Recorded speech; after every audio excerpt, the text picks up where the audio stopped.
James is a mixed traffic engine. He can pull both freight cars and coaches. He's proud of his smart red paint, and so is his driver. Everyone says you brighten up their day, James. One morning, James whistled loudly at the other engines. Look at me. I am the smartest, most useful engine on the line. Rubbish, replied Thomas. We're all useful. Sir Topham Hatt says so, and he's head of the whole railway. You know what, James? Added Percy. What? Replied James. You're getting all puffed up. James huffed away. Later, he was still boasting. I'm the pride of the line. I saw you pulling freight cars, snorted Gordon. You're only a goods engine. I pull coaches, too. Not as much as I do. But Sir Topham Hatt has plans for me. James was only making this up, but Gordon believed him. What plans? Wait and see. Oh, dear, he thought. Now what'll I do? Thomas was shunting shining new coaches. Good morning, James. Are those coaches for me? Asked James hopefully. No, these are for Gordon's Express. I'll fetch your freight cars next. But James was going to play a trick on the other engines. Actually, Thomas, I'm taking the coaches. Sir Topham Hatt asked me to tell you. What about the cars? Asked Thomas. Give them to Gordon. Come on, Thomas, said his driver. Orders are orders. So when James's driver returned, James was coupled to the coaches and he puffed away.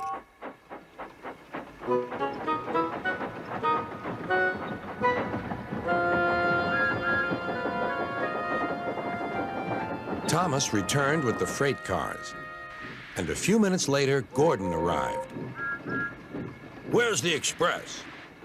Thomas told him about James, and so here are your cars.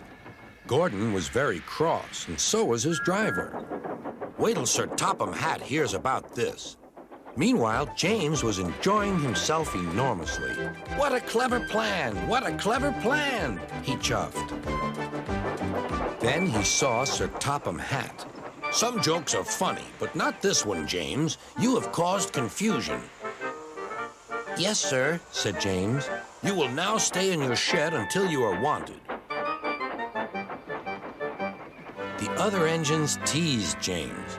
I wonder who'll be pulling the express today, said Gordon. I expect it'll be you, replied Henry. James is stuck in the shed for being silly. James felt sad. Next morning, he went back to work. Hello, whistled Thomas. Good to see you out and about again. I'm sorry I tricked you, said James. Are these my cars? Yes, replied Thomas kindly. They are pleased to have you back. James set off to the harbor with his train of freight cars. He bustled about all day, pushing and pulling them into place.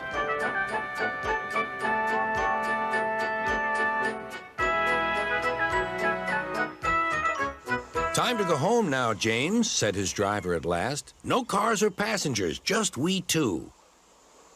But his driver was wrong. Excuse me, called a man. I have a meeting with Sir Topham Hatt, and I mustn't be late. May I ride back with you? Of course, replied James's driver.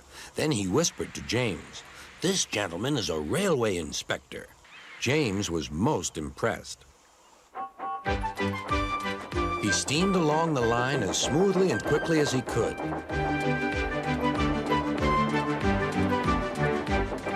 Sir Topham Hatt was waiting on the platform, and the railway inspector greeted him warmly. This clever engine gave me a splendid ride. You must be proud of him. Yes, indeed. Once again, you are a really useful engine.